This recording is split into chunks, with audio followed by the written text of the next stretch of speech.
Let us talk about Cuba with Humberto Fontova, who I just did something that's going to require sensitivity training about.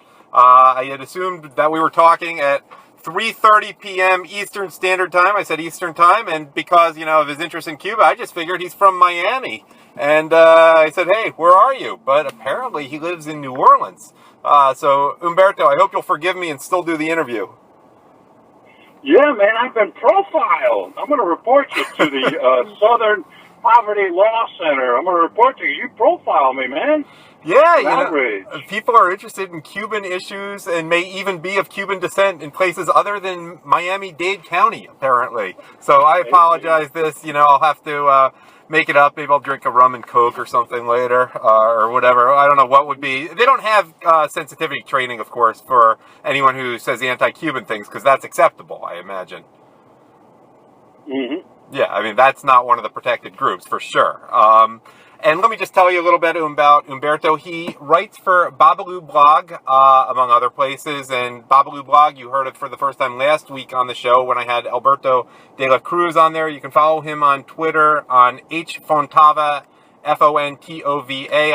I'm not sure. This may be insensitive of me, too. I'm not sure whether the H is actually pronounced, if it's Humberto or Humberto. Maybe you can clear that up for me right now. Yeah, the H is silent, but the last name is Fontova, not Fontava. Oh, I said Fontova. It's a common mistake. It's a couple of years ago. I was on. Remember when Fidel was handing over the power to Raul? Yeah. And I was on Fox News a lot, and it turned out that Ollie North was subbing for Sean Hannity that night. And I've been on Hannity's show a lot of time, and I communicated with Ollie, and Ollie says, okay, and right now we're going to have our my old buddy, Humberto Fontana. Oh, no. Old buddy? Would you think that an old buddy would want to pronounce an old buddy's name? Right. So the point is, it happens often.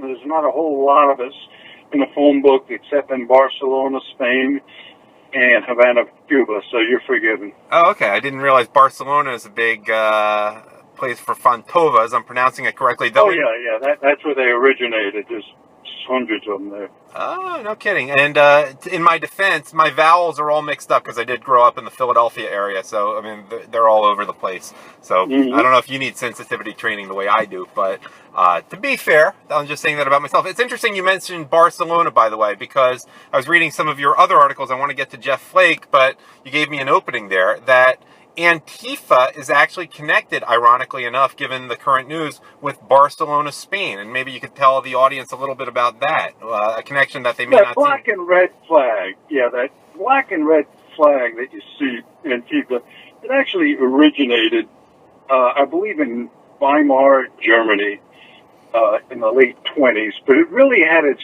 heyday with the anarchist movement during the Spanish Civil War, started in 1936. And Barcelona, at the time, was known as the anarchist capital, really, of the world. So that flag, so if you go back to pictures of the Spanish Civil War, 1936, you will see everyone, you will see the commie side, all waving those identical flags. They're anarchists. They'll say, well, we're not really communists, we're anarchists. It doesn't matter. They were all allied together.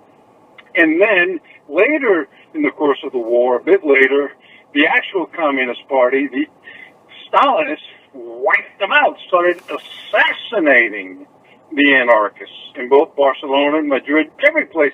But it doesn't matter. You still see the anarchists allying themselves with the people who murdered them by the thousands in Spain. That's the way they think. No enemy on the left is their philosophy. Interesting. It's funny you mention that, because in my own family, being Jewish from this country, I remember hearing about one of my relatives. I think she's my great-great-great aunt, possibly.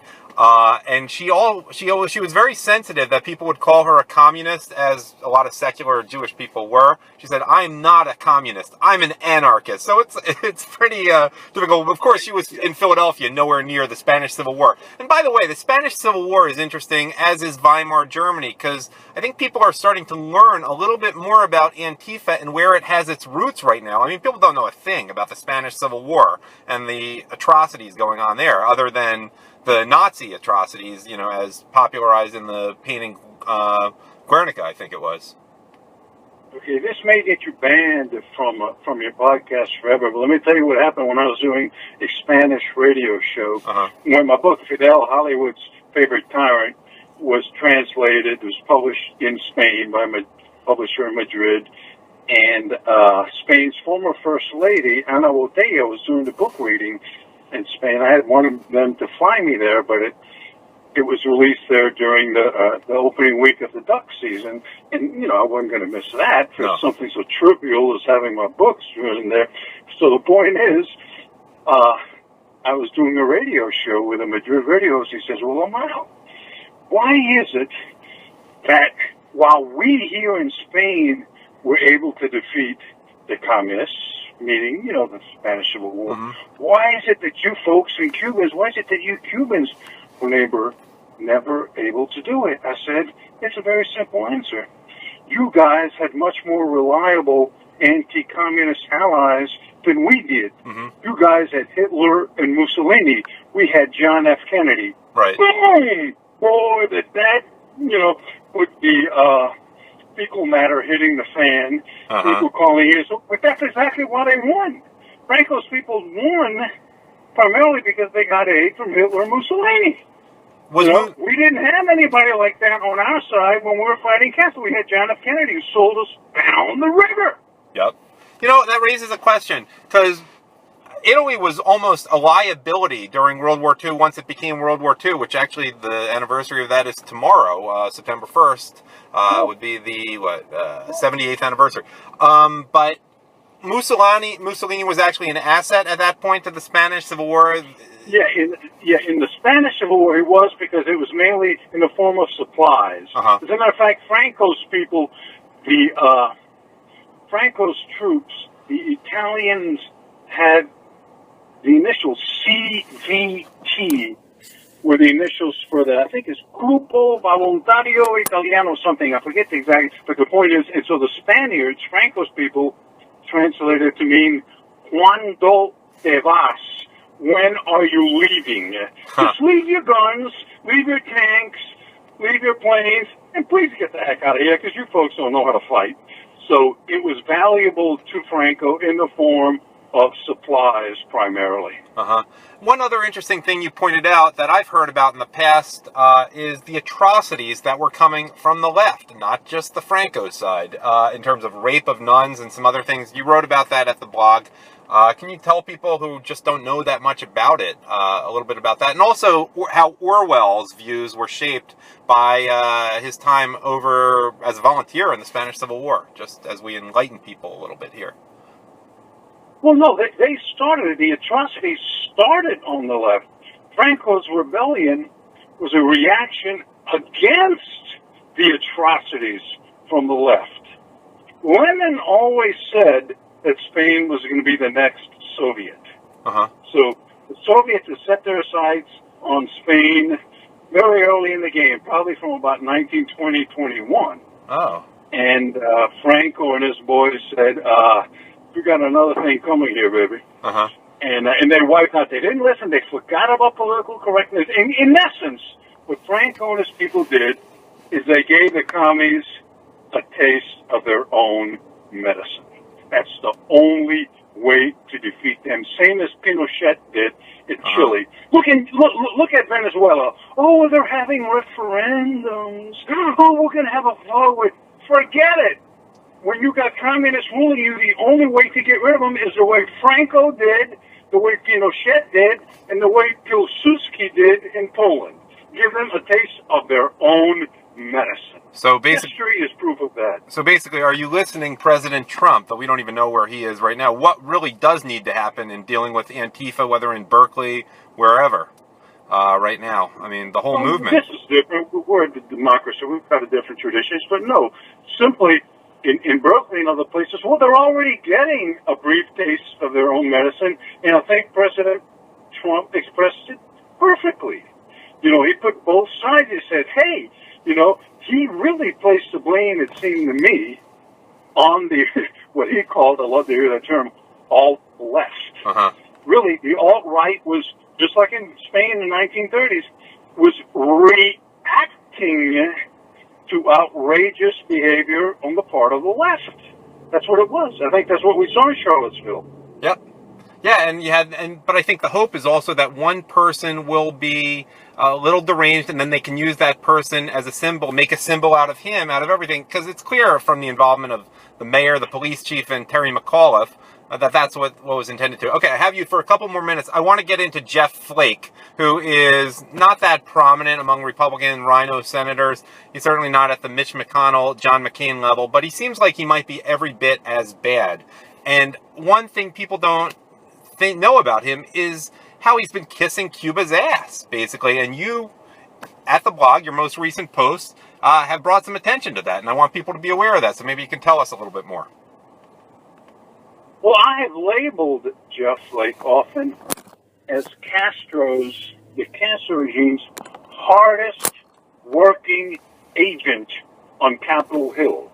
He really is. It's amazing. He started this way back in 2002.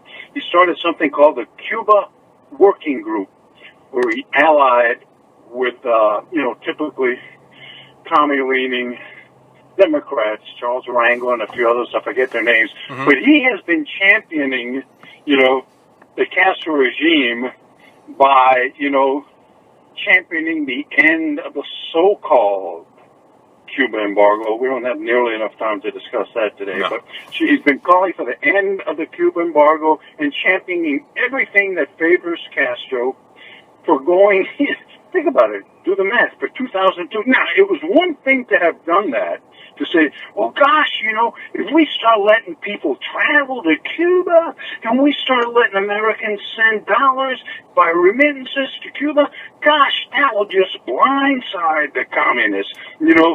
Capitalism's invisible hand will just come up behind them, and next thing you know, Cuba will be a Caribbean Singapore. That's been the libertarian fantasy, like so many of the other fantasies, for 20 years. And it's one thing to have said it 20 years ago, but guess what, folks? Americans have been traveling to Cuba for upwards of 20 years. Dollars by the billions have been flowing to Cuba. And the result is that last year, Cubans experienced a 15-year record of repression. And Cuba is as Stalinist, as I sit here and speak with y'all, as it was 30 years ago. Why? Because all of those dollars, all of those tourist dollars, landed in the pocket of the regime. And I've told this to John Stossel, who was good enough to invite me on the show when Obama about a year after Obama opened up his stuff.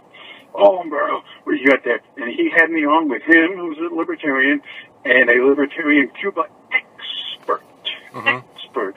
I'm doing little quote marks right here. From the Cato Institute.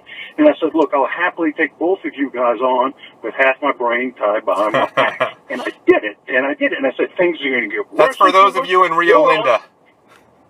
Yeah, they were all in favor. They were applauding Obama's policy. He said, nothing is going to change in Cuba. If anything, things are going to get worse as more dollars flow into Cuba. Boom, boom, boom, boom. That's exactly what has happened. And I've called and contacted Stossel's producers several times in the last few months and say, hey, you don't want to have a follow-up to see who was right? Guess what? I never heard back from them. Typical libertarian, typical intellectual coward. Yep, and I only have a minute or so with you left here, Humberto, but I want you to call out the people I saw called out at Babaloo Blog. Some of those good old boys in Mississippi. You wouldn't think, you know what to expect from communists like Barbara Lee or whoever, I don't know, the leftists of the day. But these are just Mississippi guys making money, probably going to Ole Miss football games, and they're guilty too. Tell us a little bit about that. Yeah, well, get this. The Biloxi Yacht Club had as their guest of honor back in April a gentleman named Estrich, who is a Cuban communist apparatchik. He's the guy who heads the Hemingway Marina in Cuba, which is a big moneymaker for the regime. It is completely regime-owned. Every U.S. boater, every boater from anywhere in the world that docks at the Hemingway Marina, that takes part in the Hemingway Billfish tournament, sends their dollars to the terror-sponsoring Castro regime. Well, here are these jackasses from the Biloxi Yacht Club giving honors to a regime that outlaws boat ownership. You can't make it up. You cannot possibly make this stuff up. Unbelievable. Cuba outlaws boat ownership for just about all Cubans except high party members, regime members.